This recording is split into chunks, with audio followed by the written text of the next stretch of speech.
ఓం శ్రీ గురుభ్యో నమ. లలిత త్రిశతి ఈనాటి నామము హాల మదాలస. అంటే శృతి ప్రామాణిక తత్వజ్ఞానము రీత్యా ఈ వివరణ ఇవ్వటం జరుగుతుంది. మామూలు దృశ్య ప్రపంచమైనటువంటి ఆధ్యాత్మికంగా ఇవ్వకుండా శృతి ప్రామాణికంగా ఇవ్వటం జరుగుతుంది.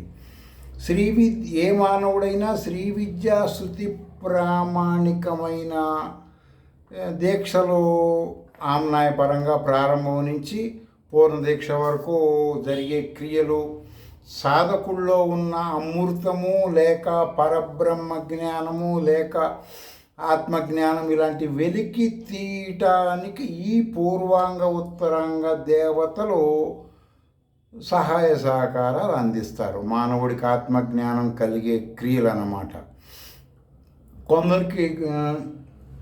కొంతమందికి షార్ట్ పీరియడ్లోనే డీప్గా జ్ఞానం వస్తుంది, కొంతమందికి స్లోగా వస్తుంది. వారి ప్రారంధ సంచితంలో వాళ్ళు శ్రీ విద్యలోకి రావటానికి బిఫోర్ చేసిన కర్మలను బట్టి కూడా ఉంటూ ఉంటుంది.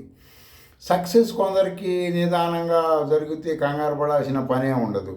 మాకు అర్థం కావట్లేదండి, ఇది విషయం మాకు నామానికి హాలమాదాలస అనేదానికి ఇప్పుడు మీరు చెప్పేదానికి మ్యాచింగ్ అనేది కావాలండి అంటే దానికి సంబంధించి చెప్పడానికి ఉపోద్ఘాతం అంటారు దీన్ని.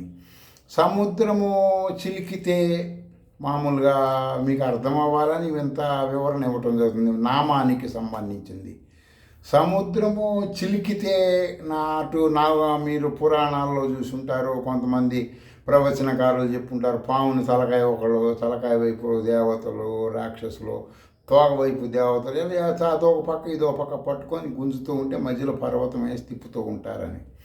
అది మీరు గుర్తు చేసుకొని జ్ఞాపకం చేసుకోవాలి అన్నమాట. ఆ విధంగా చిలుకుతూ ఉంటే క్లైమాక్స్లో వచ్చేసి అమృతం వస్తుందన్నమాట. అన్నిటికంటే ఆఖరిలో అది రావటానికి ముందు ప్రారంభంలో అనేక చిత్ర వస్తువులు వస్తూ ఉంటాయి. అది సూత్రం. అంటే అందులో హాలాహలం వచ్చినప్పుడు పరమేశ్వరుడు మింగాడని, ఐరావతం వస్తే ఇంద్రుడు తీసుకుని ఇలా ఉంటాయి కదా. అవన్నీ మీరు జ్ఞాపకి తెచ్చుకోండి.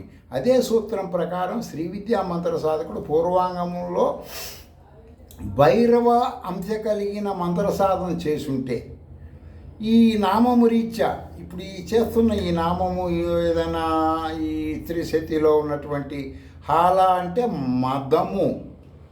శ్రీ విద్య పూర్వాంగం ఉత్తరాంగంలో సహజంగా శృతి ప్రామాణికంగా ఖచ్చితంగా భైరవ ఉపాసన చెప్తారు.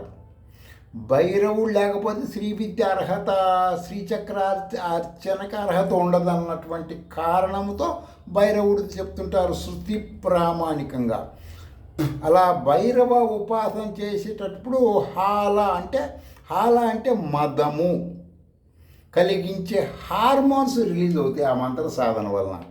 వాటి ప్రభావంచే మదాలస అంటే నేత్రములకు బాగా ఎర్రగా చూడండి.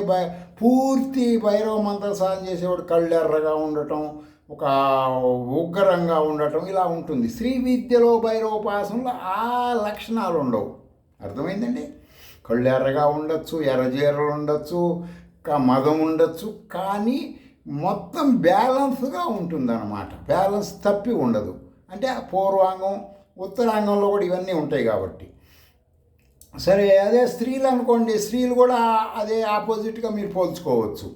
కాబట్టి శృతి ప్రామాణిక శ్రీ విద్యలో అంతములో అంటే పూర్వాంగం ఉత్తరాంగం ఖచ్చితంగా తీసుకోవాలి. వీటిల్లో వచ్చేసి ఈ మంత్ర సాధన వల్ల ఈ యొక్క నామం ఏ విధంగా ఉందో ఆ విధంగా సాధకుడు ఉంటాడనమాట. సరే, తర్వాత వచ్చేసి సాధకుడి క్లైమాక్స్లో పూర్ణదీక్ష, ఆత్మపాదుక, మహాపాదుక, ఇలా గురుత్రయము ఇవన్నీ అవుతుంటే అతనికి స్లోగా ఒక్కొక్కటి ఈ ఆలాహలం సముద్రం చిలికినప్పుడు ఏ విధంగా వస్తుంటాయో ఆ విధంగా ఇతని దగ్గరికి దేవకన్యలు రావటం కానీ. అంటే దేవకన్యలు అంటే ప్రాచీన కాలం భాషగా తీసుకోకూడదు. భార్యాభర్తల మధ్య విభేదాలు ఉన్నప్పుడు వాళ్ళు వస్తుంటారు. దాన్ని అడ్వాంటేజ్గా తీసుకుని కొంతమంది స్వామీజీలు, పీఠాధిపతులు, మఠాధిపతులు, అవధూతలు, బాబాలు, ఫకీర్లు లాగా ఇంద్రియాల తృప్తి కొరకు ఉపయోగించుకోకుండా ఉండే విధంగా ఈ యొక్క శ్రీ విద్యలో ఆ సాధకుడికి ఆ దేవత ట్రైనింగ్ ఇచ్చేస్తుంది. తర్వాత అలా ఒక్కొక్కటి అన్ని అలాహలం అంటే విషం కూడా వాడి దగ్గర మింగుతాడు అన్నమాట. విషం అంటే చెప్పడానికి వీలైన విధంగా ఉంటుంది సంసార పరంగా కూడా, ఆ విధంగా అన్నమాట. అయితే ఇవన్నీ అతిక్రమించిన తర్వాత వాడికి ఆత్మజ్ఞానము, పరబ్రహ్మ జ్ఞానము, నేనే పరబ్రహ్మం అని తెలియటం ఇవన్నీ జరుగుతుంటాయి. అదే ఈనాటి నామం యొక్క అర్థం. ఇంకా శృతి ప్రామాణికంగా మా నామరూప వివరణ కావాలంటే ఇప్పుడు ఆత్మజ్ఞానం అంటే యజ్ఞవల్క మహర్షి గురించి మనం చెప్పుకుంటున్నాం నిన్న మొన్న. ఈరోజు కూడా ఈ నామానికి కొంచెం వివరణ ఆయన్ని మనం సరిపోల్చవచ్చు.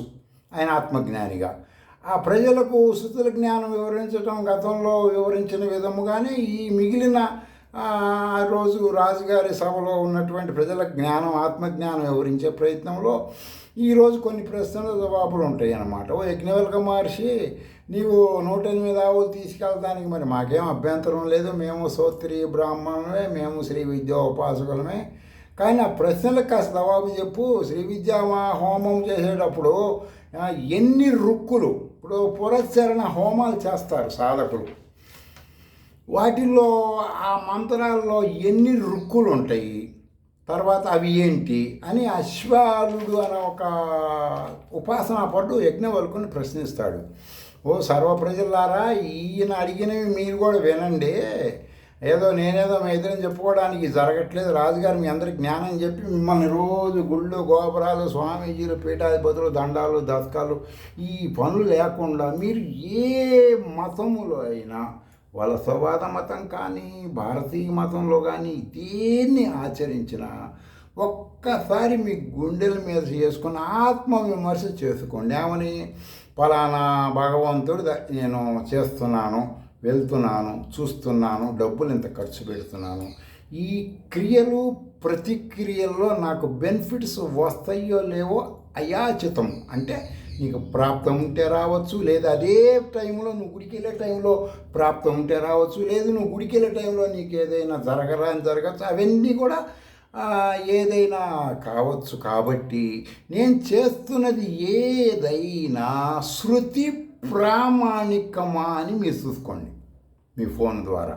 ఈ ఆధ్యాత్మికమైన ఆచరించండి. భారతీయులకే వేదములే ప్రామాణికం, పంచభూతములే ప్రామాణికం. అర్థమైందండి? మీరు ఏ దేవతను ఉపాసించాలన్నా ఆ దేవతను మీరు ఏ నాటికి ఏ మహామంత్ర ద్రష్ట ఋషి కూడా క్యాచ్ చేయలేకపోయాడు. అర్థమైందండి? పరమాత్మ చెప్పినటువంటి తన అంశ అయిన ఈ దేవతలని మంత్ర ద్రష్టలైన ఋషులు డైరెక్ట్ క్యాచ్ చేయలేక అలౌకిక స్థితిలో దేవతను దర్శించారు పంచభూతముల ద్వారా. అర్థమైందండి? పంచభూతముల ద్వారానే దర్శించాలి. అదేంటంటే పంచభూతముల ద్వారా కాకుండా విడిగా మేము చూడలేమంటే, ఇప్పుడు చిన్న చీమ కుడితేనే ఉక్కిరి బిక్కిరై గజిబిజిలు ఆడిపోతావు.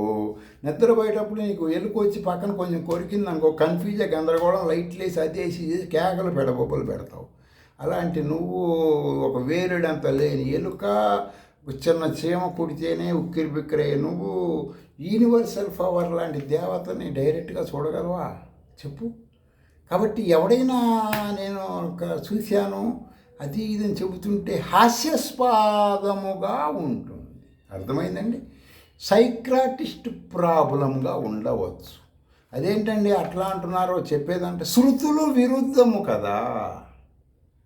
ఎవరు ఏమి చెప్పినా, నేను చెప్పినా, ఇంకో స్వామీజీ చెప్పినా, ఇంకొక అవధూత చెప్పినా, వాళ్ళు చెప్పినది వేదాలు అంగీకరించాలి కదా, వాళ్ళ ఫీలింగ్సే కదా. అర్థమైందండి? ఒక విదేశ వలసవాద అయినటువంటి ఒక ప్రవక్త ఉండవచ్చు, అతని ఫీలింగ్స్ కదా, స్వర్గం ఉంది, దేవతలు ఉన్నారు, అక్కడ అది జరుగుతాయి, అతని ఫీలింగ్స్ కదా. భారతీయులు కదా, అనవసర విషయం కదా. పోనీ భారతదేశంలో ఎవరన్నా అలా చెబుతున్నప్పుడు అది శృతి ప్రామాణికమేనా కాదా అని వివరణ ఉండాలి కదా. ఏ ఉపనిషత్తులో అయినా ఇది ఉన్నదా అని చూసుకోవాలి కదా. వాళ్ళు ఇప్పుడు ఎవరెవరో ఫీలింగ్స్ కదా అవన్నీ. నాకు ఎవరి ఫీలింగ్స్ అవసరం లేదు.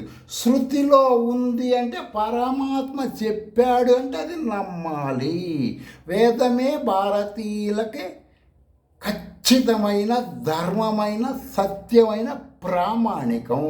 వేరే ఏ మత గ్రంథము దారి తెలుసుకోవటానికి గట్టిగా పరమాచార్యులు వారు చెప్పిన మాట ఇది. అంటే ఇప్పుడు మనం ఒక విజయవాడ వెళ్తున్నాం, గుంటూరు వెళ్తే దారి మధ్యలో ఊళ్ళు ఎలా తెలుసుకొని ఆ దారికి వెళ్తానికో ఆ విధముగా ఫిజికల్గా ఆ దేవతలను అట్లా అట్లా అట్లా అడుగుతూ వాళ్ళని తెలుసుకుంటూ మనం మన గమ్యస్థానానికి వెళ్ళటం, అది శృతుల ఆధ్యాత్మికం.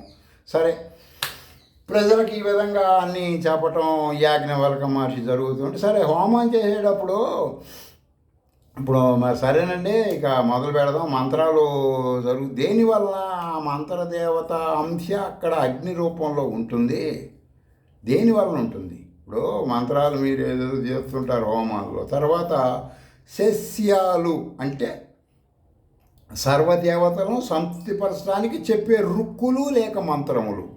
అర్థమైందండి? హోమం చేస్తుంటే ఒక్క దేవతకే చేయరండి. ఎవరైనా సరే శృతి ప్రామాణికంగా చేస్తే సర్వదేవతలకే చేస్తారన్నమాట. ప్రధాన దేవత అనే తర్వాత విషయం అన్నమాట. ఈ క్రియలు జరిగేటప్పుడు అధర్వుడు అంటే నెయ్యి వేసే వ్యక్తి లేక వేయించి, ఇప్పుడు ఉన్న దేశమాన కాలమాన పరిస్థితిని బట్టి డైరెక్ట్గా కొంత శృతి ప్రామాణికములు చేయిస్తూనే ఉంటారు. సరే, 3 రకములైన ఆహుతులు ఇస్తారు ఆ టైములో. అగ్నికి అక్కడుండే శక్తులకి 3 రకములైన ఆహుతులు ఇస్తుంటారు. ఇవి మీరు గమనించి తెలుసుకుంటూ ఉండాలన్నమాట. ప్రజ్వలిత ఆహుతులు ఈ మంత్రం వీటి వలన యజమాని స్వర్గలోక సుఖాలు భూలోకంలో అనుభవించాలి అని. అంటే యజ్ఞం చేయించే అటువంటి బ్రహ్మగారు ఇప్పుడు ఎవరు ఎవడు ఫాండ్స్ పౌడర్ పూసుకున్నాడు, ఎవడు బజారులో పేడలాంటి తయారైనటువంటి పేడ ద్వారా తయారీ బూది పూసుకున్నాడు, ఎవడు వేదం చదివాడు, ఎవడు సంధ్యావందనం చేస్తున్నాడు, ఎవడు పూసలు బాగా దక్కించి అయితాడో, ఎవడు రంగులో తెలియటం లేదు. శృతి ప్రామాణికంగా అక్కడ బ్రహ్మ అనే స్థానంలో ఉన్న అతనైతే అతను చేయించి నేను చెప్పే వాటి వల్ల మీరు గెస్సింగ్ చేయగలుగుతారనమాట. ఒక హోమం చేసేటప్పుడు ప్రజ్వలిత అంటే ఆహుతులు ఈ విధంగా రావటం ఉంటాయి అన్నమాట. అవి వచ్చే విధంగా ఇతను మంత్రాలు చదివి ఆ విధంగా చేస్తుంటే అక్కడ క్రియలు తంత్రములు ఆ హోమం చేయించే యజమానికి భూలోకములో స్వర్గలోకం కనపడుతుంది అతనికి. అంటే అతను సంకల్పాలను నెరవేరటం 1 కాదు 2 కాదు అని. స్వర్గం అంటే అనేకమైనటువంటి నాదమయ్యి ఆహుతులని ఉంటాయి, సెకండ్ అన్నమాట. ఒక స్టెప్ అయిపోయినా రెండోసారి చేస్తారు. వీటి వలన యజమానికి పితృలోక దేవతల ఆశీస్సులు వస్తుంది. పితృలోకం అంటే మీ గతంలో పరిపరి విధాలు చెప్పా, మీ పూర్వీకులు ఉండేది కాదు. పితృ అనబడే ఒక జాతి, ఆ లోకముని పితృలోకము అంటారు. వాళ్ళు చాలా సూక్ష్మ రూపంలో ఉంటారు. అర్థమైందండి? అందుకనే వాళ్ళకి వాటర్ ప్రాబ్లం ఎక్కువగా, ఆ దేవతలకు వాటరే అవసరం. అందుకే అన్నం తిన్న తర్వాత చుట్టూ నీళ్లు తిప్పేటప్పుడు రవరవే ఆవుణ్య నిలయే పద్మనాభ నివాసన మంత్రం చదివి నీళ్లు 2 చుక్కలైన వదులుతారు. వాళ్ళు ఆవహించి ఉంటారన్నమాట అక్కడ చుట్టుపక్కల. అది సబ్జెక్టు, శృతి ప్రామాణికం ఇది. సరే, ఆ పితృరేఖ దేవతల ఆశీస్సులు వీళ్ళకుంటాం. వీళ్ళు కొన్ని కర్మలు చేసిన తర్వాత కర్మల ప్రభావం వలన తెలియక చేసిన కర్మ పితృలోకానికి వెళ్ళటం లాంటివి కొన్ని జరుగుతుంటాయి కొంతమంది విషయంలో. తర్వాత నిమ్మస్థానీయ ఆహుతులని 3వ రోజు. అంటే కొన్ని ఆహుతుల్లో కొన్ని ద్రవ్యముల వలన అప్పుడు కలిపేటప్పుడు కొన్ని విషాముష్టి, ఊడుగా, నల్ల ఉమ్మెత్త ఇలా రకరకాలు చేస్తారండి ఆ సాధక యజమానికి సంబంధించిన బెనిఫిట్స్ వల్ల. అప్పుడు పృథ్వీలో అవి కొన్ని 3వ దాని వలన ఏమవుతాయంటే నిమ్మస్థానీయ ఆహుతులని ఆ మంత్రాల ద్వారా పృథ్వీలో కలిసిపోతాయి అగ్నిజ్వాలలు. అంటే పాతాళానికి వెళ్ళిపోతాయి అన్నమాట 3వ స్టెప్పు. ఆ రకమైన క్రియల వలన యజమాని భూమి మీద అలా ఆ విధంగా కనుక జరిగిందనుకోండి, యజమానికి భూమి మీద భూలాభం కలగటం కానీ, భూమి మీద అతను ఆధిపత్యం వహించడం కానీ ఇలాంటివి జరుగుతుంటాయి అన్నమాట. శ్రీ విద్య పూర్ణదీక్షలో పూర్ణాహుతి పురచరణ హోమాలు చేస్తుంటే ఆ ఆఖరి హోమాలు ఇలాంటివి మామూలుగానే జరుగుతుంటాయి. అంటే ఎక్కువగా రాజకీయ నాయకులకు సంబంధించిన బెనిఫిట్స్ వస్తూ ఉంటాయి అన్నమాట. ఈ రకంగా ఈనాటి నామరూప దేవతల జ్ఞానము స్వానుభవంగా కలిగిన యజ్ఞవాల్క మహర్షి మిగతా శ్రీ విద్యాపరులు ప్రజల కోసం సామాన్యుల దగ్గరికి శ్రీ విద్య వెళ్ళాలని, పరంపర ఆధ్యాత్మికం వదిలేయాలని ప్రాచీన కాలంలోనే ఈ మహర్షి లాంటి వాళ్ళు ప్రయత్నాలు చేశారు. కానీ ఈ యొక్క మంత్ర ద్రష్టలైన ఋషులు ప్రజలకి ఎలనీయటం లేదు. వెళ్ళిందనుకోండి వీళ్ళు లెక్క చేయరు. ఉదర పోషణ స్వామీజీలు, పీఠాధిపతులు, మఠాధిపతులకి గొలుసులు కట్టేసి అవతల పారేస్తారు. వీళ్ళు ప్రజలను దోపిడీ చేస్తున్నారు బుద్ధి బలముతో. ఆధ్యాత్మిక బలము లేకుండా అమాయకులు, అజ్ఞానులు, అవిద్యాపరులు వీళ్ళ మాయల్లో పడి శృతుల జ్ఞానం తెలుసుకోవటం లేదు. ఈ వీడియోలు చూస్తున్న వాళ్ళందరూ ప్రజలకు పంపించి మీ ఫోన్ ఉపయోగించుకొని ఉపనిషత్తులంటే ఏమిటి, శృతులంటే ఏమిటి, మంత్రద్రష్టలైన ఋషులు ఎవరో, మేమే కదా వాళ్ళ వారసులు, ఇవన్నీ తెలుసుకొని మిమ్మల్ని మీరు అభివృద్ధి చేసుకుంటూ శ్రీ విద్యలోకి రావాలని నా అభిప్రాయం. స్వస్తి.